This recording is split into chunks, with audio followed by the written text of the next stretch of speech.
Today we're going to take a deep dive on the across bet versus the single bet with Greg from 555. So get ready to hop in that pool, get your floaties, get your towel ready, and we're taking a deep dive on the across bet versus the single bet.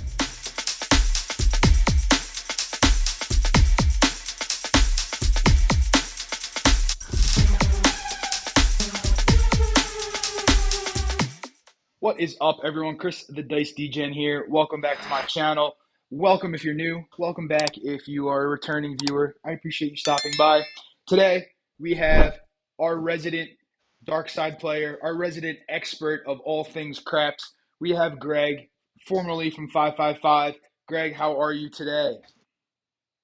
I am doing awesome. Chris, so much fun to be with you here again today, especially after that awesome rollout we had with Jeff. I mean, talk about a great video. So I'm happy to be here, loving it and doing great. Awesome. Glad to hear. I appreciate you coming by. That was a lot of fun last night, or the other night, depending when this video goes out. But yeah, it was a lot of fun. Great rollout, great banter back and forth. So I had a great time. So again, thank you for coming on there. Thank you for coming on today. And today we're going to be talking about the across bet compared with the single number place bet. I've done a couple of videos on a rollout that I did. So if you want to check those out, I will link them down below. But we're going to talk pretty much just about the bets themselves today and kind of the theory behind them. And then if there's time at the end, maybe we'll do a little bit of rollout, maybe not. We'll see what happens. But the premise behind the across bet is more targets, more money at risk. The single number placed gives you less money at risk, but also less targets to hit. Could also mean more time with your money at risk on the table. So 3 combinations on the 4 and 10, 4 combinations on the 5 and 9, and 5 combinations on the 6 and 8.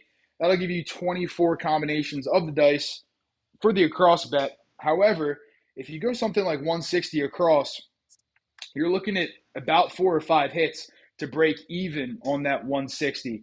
Whereas if you pick a single number, let's call it the 6, you're looking at 5 combinations on the dice, less combinations compared to the across, but 1 hit will get you covered for your initial investment, and then you can do as you please from there. There's also the idea of going 160 across, or whatever your forte is for the across bet. I'm just using 160 as an example for 1 hit and just turn it off and wait. So there's a lot of different options with how you can play the across bet, how you could bet a single number. And Greg and I were talking about it. My personal way that I would play the single number is something like a 160 across for 1 roll. If an inside number hits, it'll pay $35. If an outside number hits, it'll pay $49 with the VIG. And then I would place a number after that. I have covered myself, and I'm playing with the profit from that first roll, and then look to press and stuff from there. So that's kind of how I would play that. And Greg, I know you have some insight on this as well. So definitely going to throw it over to you and see what your thoughts are on the across versus placing a single number, and which one would you prefer? Do you think there's one of them is better than the other? If so, why do you think the one is better? Well, I like a lot like you, Chris. I prefer the 1 number. And as a don't player, I'll give you the perspective of it from a don't player. You're taking a 1 in 6 shot. It's true. You're going to be able to hit numbers a good portion of the time like this. But as you said, you're going up against the Andre the Giant in numbers. And every time he hits you so hard he knocks you off of 6 bets. Now, I think we can all agree here, whether you're a dice influencer, whether you're a straight up light side player, whether you're a dark side player, that if you just go into the casino and start playing this elephant graveyard, and you do it long enough, there's no question you're going to get annihilated. So if you go in there with the intention, I'm going to play 6 hours and just a cross bet, I think we all can agree that it's just going to go sideways for you. So I happen to like just to play the single number. You have to remember, when you're going against the 7, you want to reduce 1 out of 3 ways that the 7 could hurt you. is one, you want to keep your bet size lower. So each individual, whatever you're playing at, whatever number, if you lower your bet size, you're going to actually get a little protection against the 7. If you decrease the number of bets you have, so you're not playing all 6 of these numbers, but you're playing less of them, again, lower exposure against the 7. And again, then there's always the time exposure, which I just talked about. So if you're going to leave these bets up a long time, the 7's going to come and it's going to whack you. So I happen to like to do less numbers, in my opinion. If you're playing light side, is better. Now, I'm a don't player, so a lot of times I have my don't bet up. Maybe I got some odds up over here. So let's say I have we hit a point of 5, and I'm going to play 5-5-5 don't, 50 with 60. All right, I'm just playing. Now, I have a lot of downtime on the don't, so I'm observing what's going on. Remember, I'm not the only shooter at the table usually. There's probably 10, 11 other people here, and I'm watching what's coming out. So if I happen to see that a number is coming out heavy, I might decide that that's the number I want to play for this one number system. Now, again, you can, if you're talking about going 160 across here, I don't really have a problem with doing, say, a $60 8. If the 8's, especially, guys, situational play, if the 8 is popping, Waylon said this yesterday in your live stream with me and Jeff. He said if the 6 is popping, I'm not going to be pressing the 10. You know, you're going to. So, guys, causality in craps. I don't believe there's causality, but I do believe that trends actually happen. So if the trend I happen to see myself in is an 8 is hitting, I want to be on this 8. So I could capitalize and take advantage. Now, some guys, and we talked about this, Chris, some guys believe that their dice set produces numbers. Say your dice set happens to be an inside set that produces an overwhelming amount of 9s. Well, the logic with this is, why wouldn't you on yourself play a big 9? If you know that you're going to be rolling 9s most time,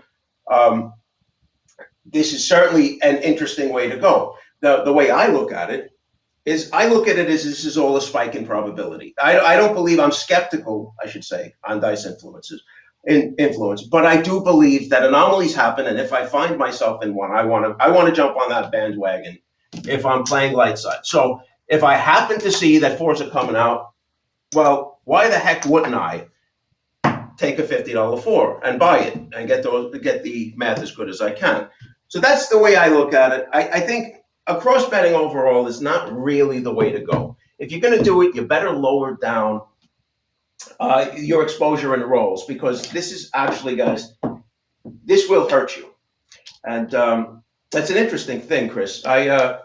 When I had my channel up, guys were constantly asking me, Greg, do something, do a back wall play, I want to see back wall. Everybody was doing the back wall thing. So I was getting that they wanted to see back wall. Well, I don't like back wall because what happens here is it's everything I don't like about light side in reverse. Instead of having a 1 in 6 chance, I have a 5 in 6 chance of knocking off these numbers. So if I leave this up here, and I hit 3 numbers, I knock 3 numbers out of here, I'm pretty much in trouble. Now, can a 3 roller happen? Absolutely. A 3 roller is nothing phenomenal. So again, it's all about caution against the 7. So I like what you said. I actually like the 160. I think that's completely reasonable to play 160 for one roll. You find out what numbers are prevailing. You decide, I want to go with this number. And you take your hit on your 160, you get your 35, or you get your 50 minus fig on the 4. And then you decide to go for it on the number that you feel has been hitting a lot. So I like it, Chris. I like it very much. I think this is an underutilized way of playing craps, is to go for the number that's prevailing. You want to be on the winning team. So that's how I would attack it. Yeah, I agree 100%. And like I said, with how I would play it, with the 160, you take your winnings. I'm going to flip back over to my table quickly and show another, I guess, option that you could have. Let me just flip back to my table here. So, if you go 160 across, right, it's going to look like 24 or 25, 25, 30, 30, 25, 25, right? Any hit on the inside number is going to pay you 35. If you get a hit on the outside number, it's going to look like 50 for one. And if you want to place, a single number, by all means, you could definitely do that. Or if you don't like, the sort of single number approach, 35 could be split down into two bets if you really want more targets. You could play sister numbers. You could do something like that as well if that's more comfortable to you. Again, it all comes down to comfort. But the one thing that Greg is talking about and that I want to stress as well is that you can't leave this across bet up for too long. All right. I see countless amount of players leave these across bets up and hope to press. On a monster roll, yeah, you can make a fortune. But how common is that monster roll? You're going to see more beats with this across bet if you just consistently leave it up rather than if you would take it down and maybe bet a single number, or let's say you go for maybe two hits on the across bet and you regress down to something else. That's why a lot of us talk about the regression and pulling bets down, because you know what's around the corner. All right. Greg already said Andre's coming for you. It may be one roll later, it may be five rolls later. It's up to the dice, really. All right. You can't tell when it's coming. All right. Yeah, you may be superstitious and you see, dice off the table and you think Andre's coming from under the table and grabbing your chips off the table. It's possible. I don't know. But you have to know when to take these bets down. So that's why I like the idea of the 160 across, one hit, right? 160 across, let's say a 5 hits. It's going to pay me 35. I'll pay it out in red so I can show you the one way to do it or the other way. We're going to pull the 160 down. All right, that's coming back to our bank. This is now profit that we've taken off the table. You could place, if you want the 5, you could place the 5 for a solid 35. Or, you're on a $15 table and you want, place the 5 and the 9. Again, like Greg said, if a number's hitting, by all means bet that number. If you see a number not hitting, there's no point in betting that number. You may think, oh, a number hasn't hit in a while, I should bet that number. Well, that's one way of playing. You can certainly do that. But be mindful that if a number's not hitting and you're only betting one number, why would you bet on the number that's not hitting as opposed to a number that is hitting consistently? It's something you have to think about when you're going to pick one or maybe two numbers, right? You have to consider the number that's hitting that's going to get you paid, right? The whole point of these place bets is to get you paid. You're placing them so you can win money. If you're not looking to get paid on these, well, you might as well play the dark side because you're going to lose on the 7 and you'd get paid the other way on the 7. So I think the whole idea of taking bets off the table, especially that across bet, Greg calls it the elephant graveyard. It's certainly a graveyard a lot of the time. Now, yes, you can make money going on the across way occasionally, but that 7 is lurking. And I've seen way too many people sit here with the 160 across. They'll collect 2 or 3 times and press up after that. And I'm sitting here wondering, all right, well, you're pressing, but you still have your across bet out there. You haven't recovered enough money to actually cover what you had out there. Now you're going to press to the moon. 7 comes, and you're like, oh, wait, I lost money. So it's always interesting to me to see it. But I do like the idea of going 160 across, grabbing the one number or maybe the sister if you want the 2 numbers. I'm not opposed to grabbing the one number, especially, if like Greg said, you have a set that you can trend on a certain number and you can hit that number. Why not? If you're going to make money, that's fine. The whole goal is to make money, right? We don't go to the casino to lose on purpose. Do we have losing sessions? Of course. But we don't go there with the goal to lose. At least I don't. I don't know about you, Greg. Do you go to the casino with a goal to lose? Oh, heck no. I want to get the win as quick as possible and get out of Dodge. That's how I do it. Chris, I think you made an interesting point here, too, about the sister. Say you take this 160 across, just as an example, like you said. You get your one hit. Well, what's wrong if you happen to notice the 6s and 8s are coming down for playing at 12 and 12, 6 and 8? What's wrong with that? You will have gotten 35. You need a $10 table. You will have $24 in bets. You'll return all your money to your table, and you will have even locked up a couple of bucks. And if the sixes and eights are hot, or just the six, whatever you want to do, you're going to prevail over here if you happen to be in the right place at the right time. So I love that. I really do love that. I don't mind doing the sisters too if that's what's hitting. So situational play. I'm going to win money every time. I said this before, that it doesn't matter how you win. It's just that you win. You go to the cage with your money to cash out. They're not asking you, well, did you win on your strategy? Because if you didn't, then I can't give you these chips. No, if you win, you win. Let me tell you a little funny story. And this is about dice influence too, a little bit. I frame it in that context, but I happened to go with my girlfriend, and at the time, my girlfriend, and we were in a mixed relationship. I don't know if you know this, Chris. I'm a dark side player. She was light, so we were a mixed relationship. That's fantastic. But I wanted to play with her. So she liked light side, so I wanted to play with her. So we found a table, and this is hilarious. This was in Biloxi. There was this big redneck guy there. He wasn't very tall, but as tall as he was wide. He was a big fat guy, and he was a very nice guy. He was drinking like crazy, but very, very nice, cordial guy. And he's sitting right here. My girlfriend is here, and I'm over here next to her.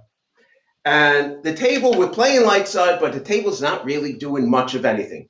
Well, the dice come to this guy, and he turns to my girlfriend. He goes like this, he goes, hit me. Just tap me.